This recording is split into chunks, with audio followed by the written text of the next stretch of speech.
This is actually an executive mindset. This is not the official the PrezEx, right? Because my guy Rag is not here tonight. But expecting him to come back sooner than later, you know. Got a couple shots here. Let me see. Yep. Hope all is well with y'all. Y'all see the topics. Y'all see I guess one of the main topics as far as Charlie Kirk is concerned. We got Dame Dash as well. Talk a little bit about Dame Dash. A little bit on Shador. I never really came out on video talking about my Cowboys, Michael Parsons, all that situation, and what else? Obviously the Crawford Canelo. Of course, maybe just a little bit speaking on the National Guard coming to Memphis, Dame Dash spiraling on the Breakfast Club, and all the other stuff.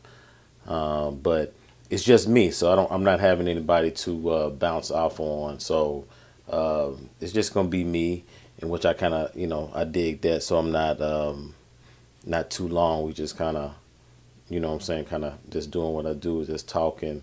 But this is the first executive mindset that I've actually went live on. So yeah, let's go and let's get started with this, man. All right, y'all know the deal with the whole Charlie Kirk situation, right? Charlie Kirk, he was a political conservative commentator. He unfortunately got assassinated, I think it was last Wednesday, in Utah. It was in Utah, and he got shot in the neck. They found out who exactly it was. It was somebody named Tyler Robinson, I believe. It seemed that he's been planning on this. I believe he has like a transgender partner as a boyfriend, girlfriend type or whatever. And so I think a note or something came out that he was planning on doing it, that, since he has a shot at it, he got to do it or something to that effect. Just paraphrasing. So, but just enough about that, because we can get into the weeds about the whole Charlie Kirk thing. Like for me, was I a Charlie Kirk fan? Like, did I follow him on all his socials and stuff like that? I didn't. I didn't follow him on his YouTube. I'm not sure if I follow him on Instagram or anything. Like really TikTok, I didn't have a TikTok to maybe a month or so ago. But so I didn't follow him like that, but I was aware of him, probably because I have conservative values. That's my perspective for the most part. So I've been familiar with Charles Kirk for, probably the last 6 or 7 years or something like that. I knew he went around the college campuses and debated students, and and I just want to say this kind of on the forefront before we kind of get into the other stuff in the weeds. I heard some people like criticizing him about him going to colleges and, debating kids and all this stuff. Like, I look at it like this, and I think that this was some of his perspective. Like, when kids graduate high school and go into college, they leave their home, they leave their nest, and so the indoctrination of thought processes of challenging life and what all is supposed to be and entails really goes on in college. And so really his format was to go to colleges, not to debate little kids, but to be the other side of what their professors and what the other social networks and people around the campus are really investing and putting into the kids. And so I thought it was a dope concept to go to different colleges and to challenge, the norm. Because honestly, if we just being honest, the majority of the world is liberal. Like, you can say it's maybe half and half here in the United States, but the world at large, even if we look into the Bible and the Word, the further we get along, the more liberal minded a lot of people and stuff is going to be. So him going to colleges, I don't think was even a big deal. You know what I'm saying? I think that was actually, it was his assignment. What I believe probably God, told him to do and how to do it. Now, get into the big picture thing, my fundamental thing, like this is the first time I'm talking on camera in regards to this, but I've been on Facebook. That's the other platform I'm on. I do a lot of posts and comments and on that. And really, I don't see anything wrong with it. Now, if I get into too much into the weeds and get arguing back and forth, you got to kind of pull the reins back. But for the most part, on Facebook, I think it's a good platform where you kind of get to see people's mindset. You kind of get to see where they're at. And so I've been fairly active in dealing with this whole Charlie Kirk situation on Facebook. And really, the only thing I really said was that, well, the first thing I said, at least I would say that, Charlie Kirk was a truth teller, and that, I think that anybody that is celebrating or making fun of him at this moment, you can tell a lot about that person, right?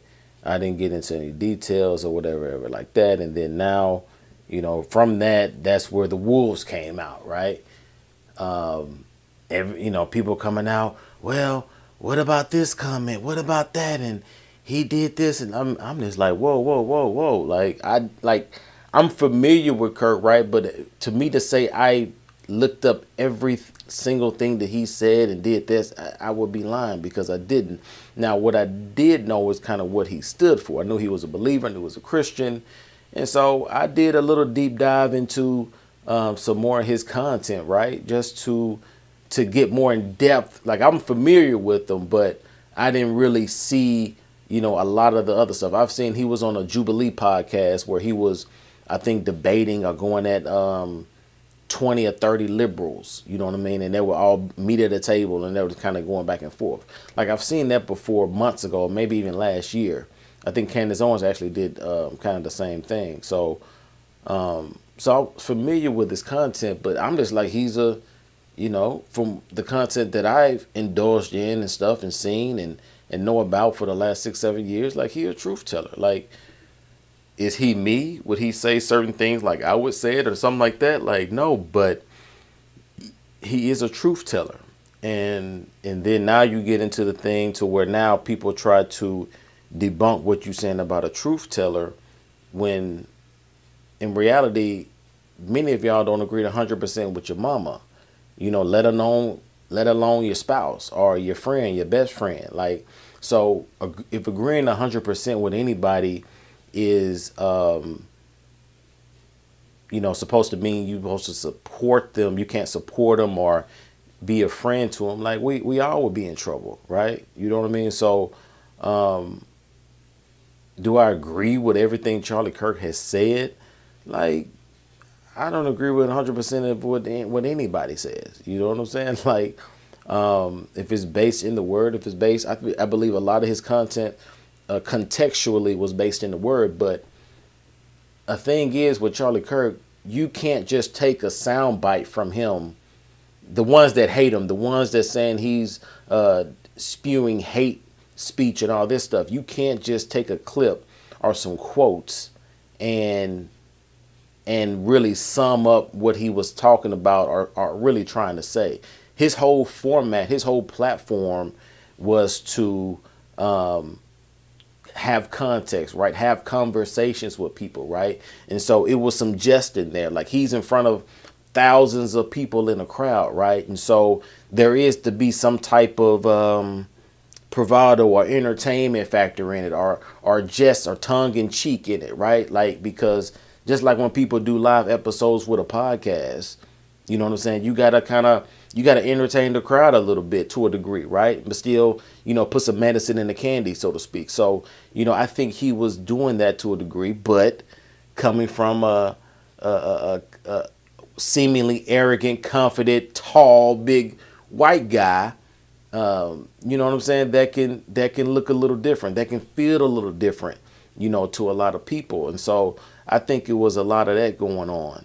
But contextually, I was, challenging some guys I'm in the group chat with, just like, show me something contextually in a conversation from the beginning to the end that you could do, that you can say that you thought this was hate speech and, given in context. But if all you're doing is giving me 60-second clips You know, or even a minute clips or a minute and 10-second clips of what he's saying, or just some quotes, you know, given who he is and his platform and stuff, that's not doing him justice on that, right? Like, and so I'm just like, you really can't really do that with him. Now, all that aside, okay, put that on the side over there, put that in a bubble, whatever you want to do.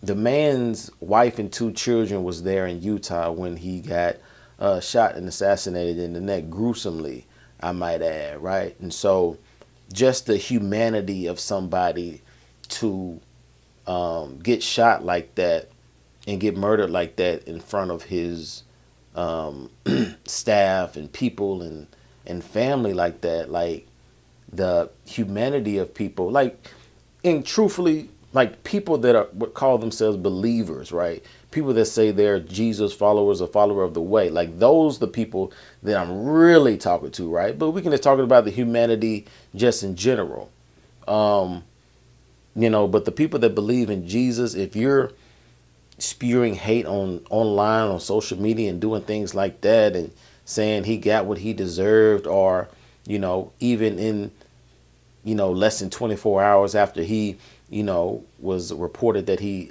passed, like, you're bringing up what you think he was as a racist, as somebody that was a hate speech. And basically, when you're doing that, you're implying that he deserved this. Even if you say prior to you saying what you said, like, he didn't deserve to die. I don't believe this happened. You know, he should have did this. Now, nobody believes should die in this way or have this type of violence going toward them.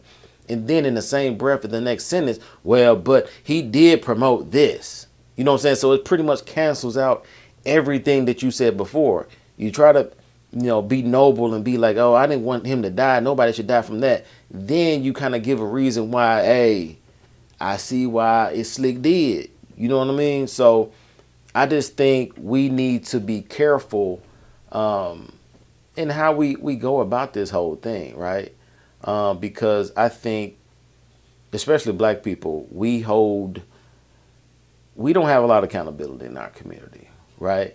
A lot of us are more prone to being, have more allegiance to our culture than we do to biblical principles, to those that call themselves Christians, you know, body of Christ, family of God, follower of the way, you know, all those things, however you want to categorize it. Like, for those people that believe that, and I've seen people, you know, put stuff out there like he didn't have empathy, some quote he had about empathy, and that he didn't have empathy for anybody, so why should I have empathy for him? I was like, well, because that's what the Bible says, right? Like, what's my dude Seiko be saying sometimes, you know, book, chapter, verse. Like, where in the word are we seeing like that, if that's what you believe? Like, who cares if he didn't have empathy for you and your people, but the word don't say if they ain't got empathy for you, you shouldn't have empathy for them, or sympathy, however you want to categorize it. Like, and so just the whole thing, man, like, it's sad, it's messed up, you know, but like I said before, as I always say, it's par for the course.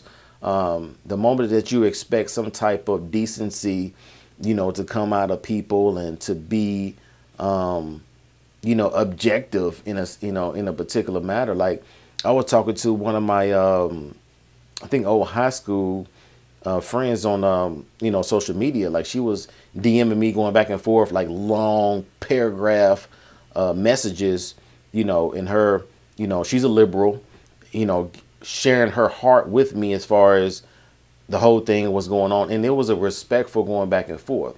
And at the end of it, she was like, I appreciate you, Jamal. Like, you know, I appreciate your views. And, you know, we kept it clean, and it was civil, you know. You know, I can't say that for everybody, but then you have others, like on, you know, Facebook or something, they'll, instead of articulate their point or say something, they'll just spew insults, call somebody a coon, or do things like that. That's low hanging fruit, You know what I mean? To go that way, and I just don't think is any place for it. But also, I think this is can be a good time as well, because now, just like you see every 4 years with the election, you kind of really get to see where people are at. You kind of really get to see their head space, and what they really stand for, right? You can put Jesus anywhere, anything, on your page, but what is it that you actually, how do you exude it? What's your response to it, right?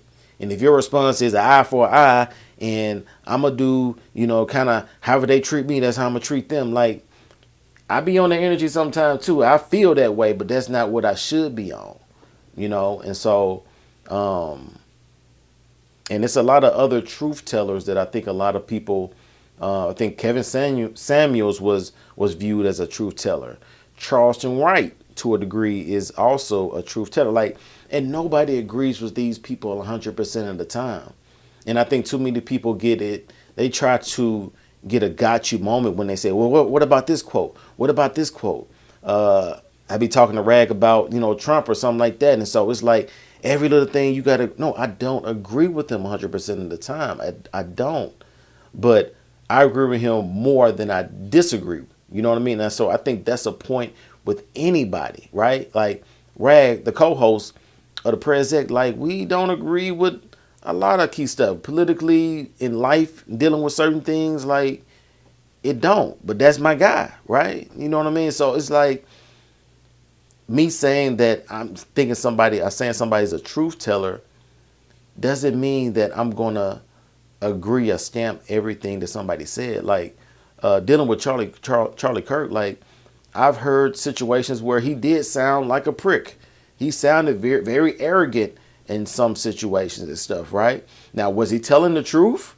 He was. Now, was he being a little snobbish and all this stuff with it? Like, yeah, but at the end of the day, like, the emotions got to get out of it, man. The majority of people that call him a racist, are really emotional. They don't really look at context and what it really is and what's really going on. They just look at, oh, he said it this way, or, and it's like, well, this, like, anybody that's married kind of get this situation. When you're in a marriage, especially if you're a guy, it's not always what you say is how you say it.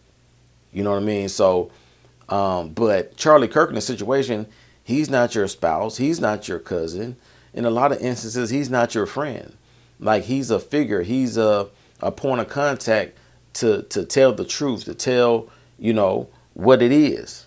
And a lot of his views are conservative. All his views were conservative, and also, with biblical context. And so when you look at it like that, you just like, look, I may not like what he's saying. I don't like his tone. I don't like some of his mannerism. I don't like his posture. But is he telling the truth in that? Case in point, let's see, where is it at? One thing somebody was saying about him, about I think it was about black pilots. And so if I see a black pilot, I would be like, is he qualified? I would wonder if he's qualified, or I would question if he's qualified.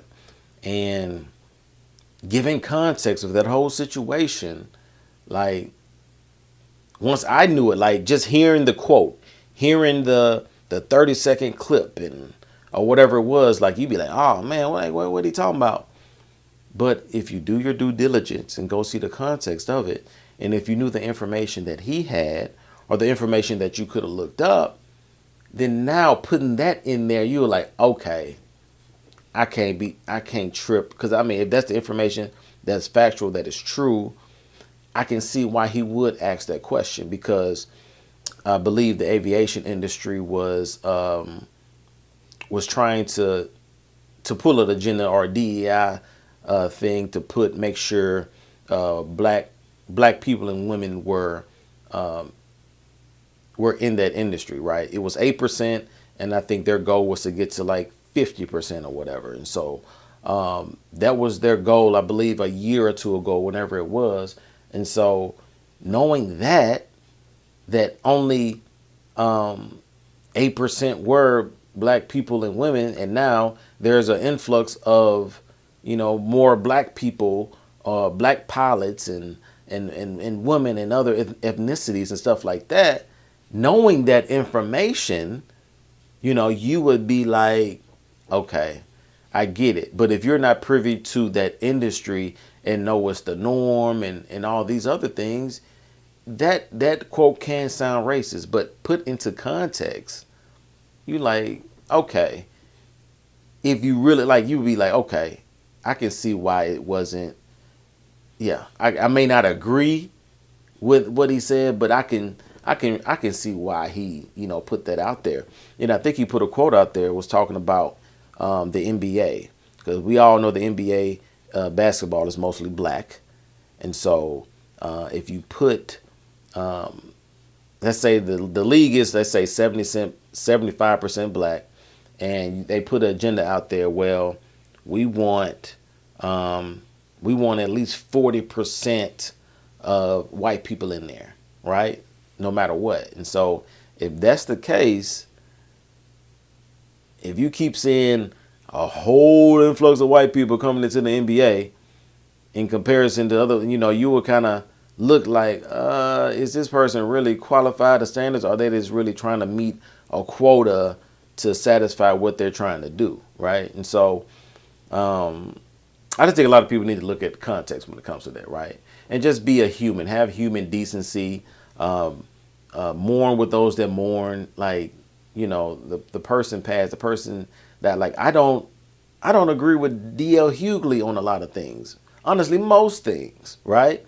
And so, or Steve Harvey, like, but if something happened to them, you're like, I ain't gonna be, well, condolences to them, but they spewed a lot of hate or was too liberal and hated everybody else. And so now they're like, no, like, it doesn't make sense. And I don't think people are very hypocritical, I think, when it comes to that, because they wouldn't want that to happen to their own family members. It's like, man, the man passed, let's grieve with him, and let that be that. Because everybody can agree, nobody should be shot or killed for a disagreement or for an opinion.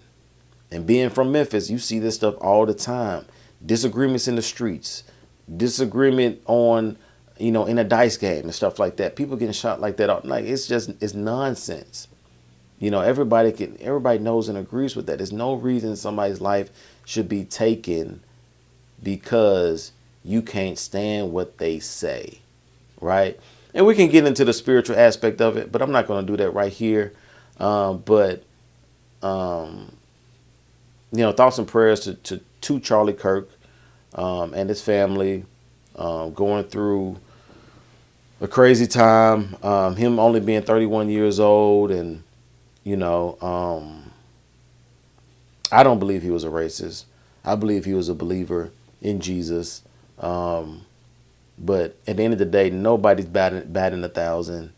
But with him, his content, you have to watch 10, 15, 20 minutes of stuff to really get the context of what's going on. If all you're doing is showing me, 30-second, 60-second clips are showing me a quote that he said, like he said MLK was a horrible person. I put him in comment. I plead the fifth on that. Like, I can't disagree with them or really confirm it at this particular time, but it's a lot of stuff out there about MLK that are interesting, right, to say the least. But he was way more of a truth teller than what other liberals and other people are trying to paint him as. You know what I mean? So, like I said, I never really followed him, like his YouTube and stuff like that. He would come into my algorithm every now and again, and see a lot of his content, debates, and what he said, what he stood for. Him and Vice President J.D. Vance was really tight, and so, it sucks that the country and stuff has been divided because of this. But it's also good because now man, you got to pick a side. You know what I'm saying? Like, like we have to be able to be accountable, for ourselves, and really speaking really to the black community too. Like, we have to be accountable. We got to stop being so emotional.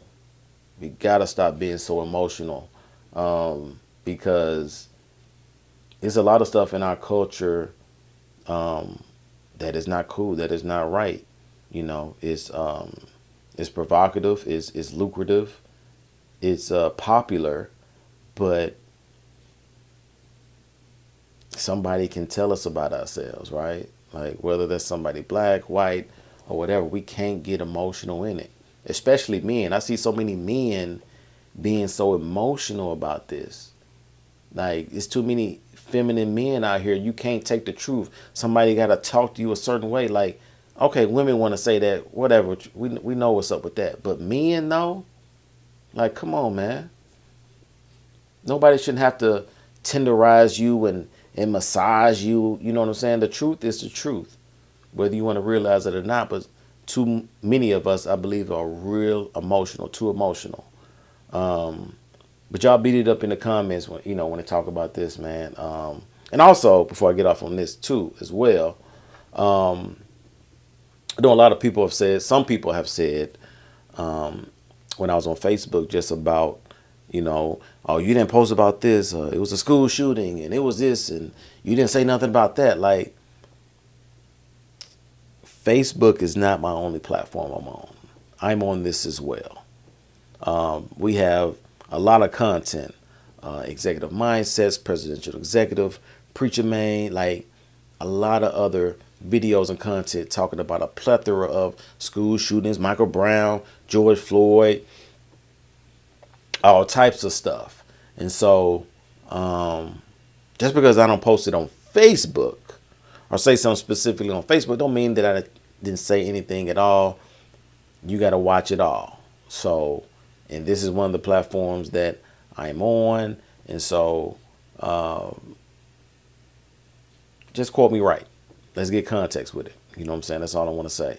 All right. So real quickly with that, I knew that was going to be like that. And there's some other things we could say, but maybe I can save that for later. But the Crawford and Canelo fight. Crawford and Canelo. I watched that on Netflix. Shout out to Netflix. That was a really dope production. It was way better than the Tyson and Jake Paul fight, where it was a lot of disconnecting. I don't think the streaming was going good, but it was no interruption on my end. It looked just like a regular pay-per-view, and really, with Netflix doing that, it's a game changer. That's a game changer, and I've been a fan of Bud Crawford for not too long, but I've just probably really heard of him maybe a couple years ago. Because boxing ain't what it used to be. You know what I'm saying? Boxing ain't what it used to be. But I was telling one of my friends, one of my old coworkers from Detroit, and he's a boxing enthusiast. He knows it all, right? And so he was telling me, JB, well, man, I said, I think Bud need to go try to fight Canelo. Man, he wouldn't have a shot, man. Moving up to 2 weight divisions, what that actually does, man, like that is huge. Like, I was like, man, it don't matter. I think Bud is different. This is me telling him this over about a year and a half ago. And I was like, man, look, first of all, it's going to make money, right? So it's going to make some sense. And also, like, Bud is different. Some fighters you just look and you just like, man, he just got that it, right? And quite honestly, in looking at that fight, I did not expect it to go the way that it went. I didn't expect it to be as dominant as it was. Like, it was a domination, right? It was a slaughter. Like, it wasn't even that close. I was actually surprised the judges had it that close. I think they had Canelo winning 5-6 rounds or something like that. When I was like, it ain't no way. It ain't no way. I think at the most Canelo maybe won 3 rounds out of 12, maybe three max, right? 4 if you just being super generous, but 3 max. And it was a massacre. It was a masterful performance by Bud, because he never flinched. He was super confident. Like, in a prize fighter fight, like, who's who of people are in there, the lights are on you, like, you got to be super focused and dialed in. Like, he wasn't shaken by the moment or afraid, or it wasn't too. He took it all in and absorbed it, and at the end, thank God, you know what I mean. Like, I think he's a different type of, not only fighter but a person, right? He doesn't seem to take in all the lights and the glamour, like, to be like me. He's an old school, get it from the mud, grit, grind. I'm tougher than you. Let's go, type of fighter. And so Bud was amazing, man. It was actually great to see somebody of that caliber dominate the way he did, right? Like that. I think that can be good for boxing, I think. And hopefully it brings in, and salute to Canelo too. I said this, like, he could have hid and ran and not fought him, right? Like, but he knew what was at stake, and he ended up wanting to compete and, put his gloves on and did it. He just happened to take that L. But salute to anybody that's willing to compete and put it on the line, not only for himself, but for the fans.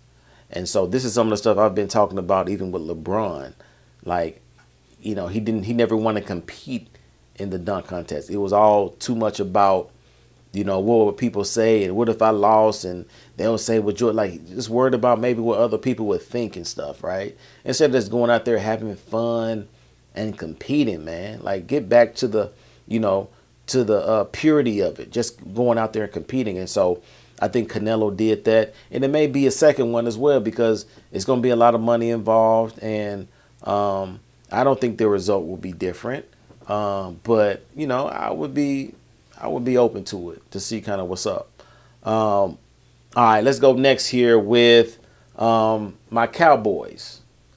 I never talked about my Cowboys and the Micah Parsons trade and all this stuff. I never did that. But my Cowboys traded Micah Parsons to the Green Bay Packers for 2 first-round picks, Kenny Clark, and I believe like a 5th-round pick or something like that. And so Jerry Jones got killed in the media for that, rightfully so. But I'm kind of cool with it. Let me tell you why. Because we couldn't afford to pay Micah that much money, and to have that much money tied into him, CD, and then Dak. And like, we wouldn't have anything else to help him or build around. We may not have enough money to keep Bland, right? Which he's out for the next 3 or 4 weeks or so. So it wasn't a play to help us directly this year, right? But it's more to get more assets to help you in the future, because the NFL is not the NBA. You need a full roster and depth, in order to survive and to make a pop, or to even be in contention, in the NFL. And so if we can get 2 or 3 really good players and maybe one elite, close to elite player for him in the next 2 to 3 years, I would be okay with that. So I'm not really too mad about the trade. Now, does Green Bay look different? Yes, absolutely. They look different. They look real good. They look like they're Super Bowl contenders, right? Micah looks like he's a difference maker out there, which we know he could be or can. So, but yeah, and my Cowboys did win their last game this past a couple of days ago. We're 1-1. I think now we play Caleb Williams and the Bears this coming up Sunday. So we'll see kind of how that goes. But as far as the Micah trade goes, I'm okay with it. I can't say I'm in love with it, but I think I'm cool with it enough to where I can see, some of the strategy that Jerry Jones is trying to do, and maybe it'll work out for us, right? You know, we got to do something, right? So it is what it is. We'll see. Now, quickly as of this, I'm gonna shut down here in a second.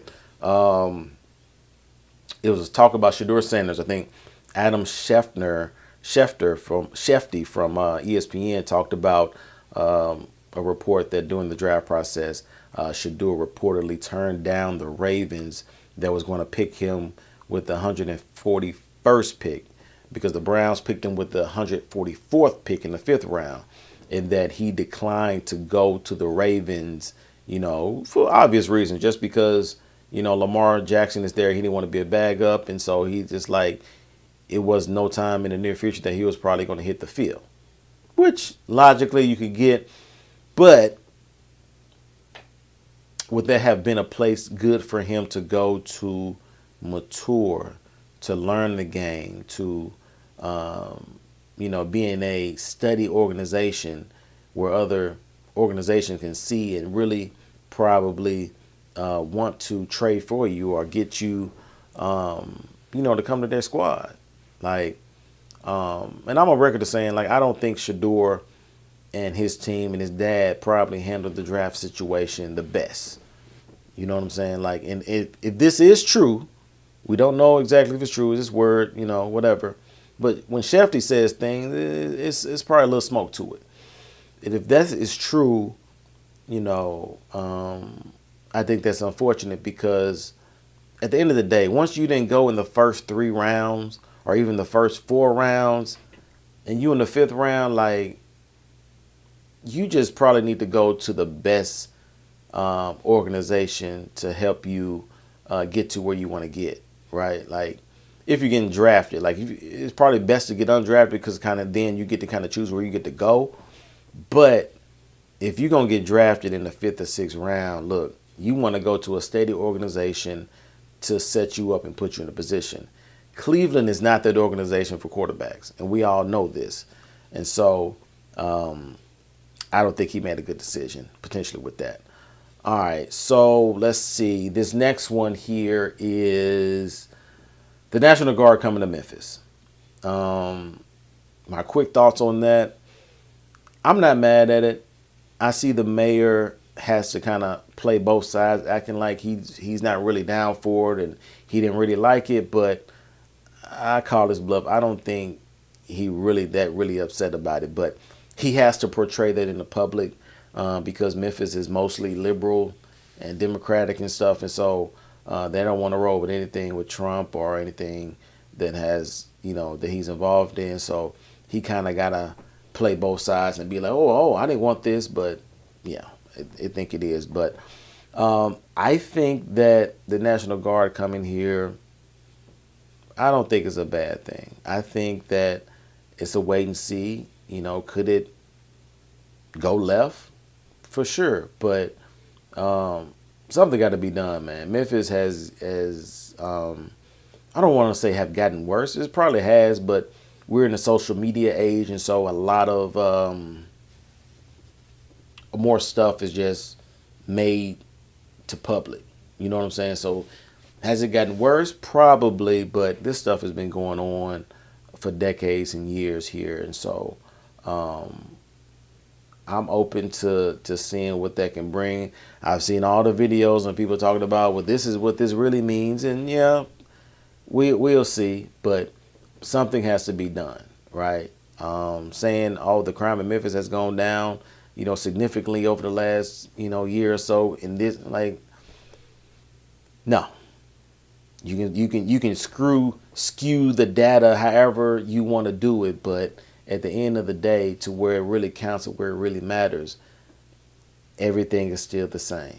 You know what I'm saying? It really hasn't changed, and so data can get, you know, manipulated to say what you want it to say and say we did improvement when you put this type of statistics in it. But at the end of the day, Memphis needs help.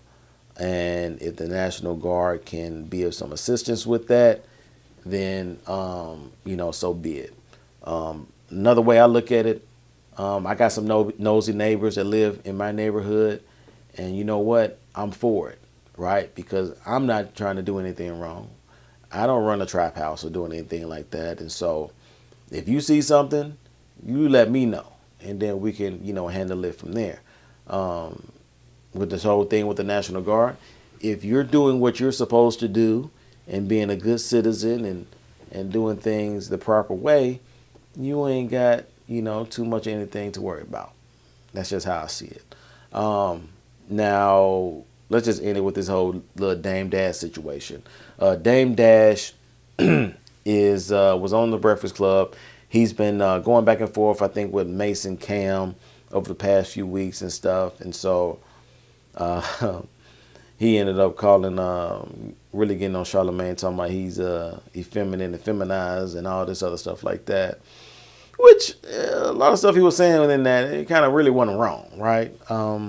It's just, who's actually saying it and what's, kind of been going on with him. He seems to be kind of spiraling like down, kind of,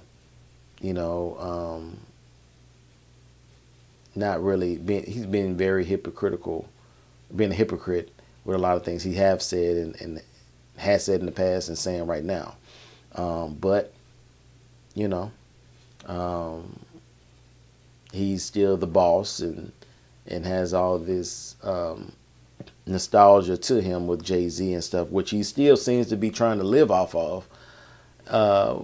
Rightfully so, because that was an epic time for them and all the things they accomplished and with movies, records, clothing, and all that stuff. But it just seems he's trying to hold on to it, so tight that it's just not a good look for him.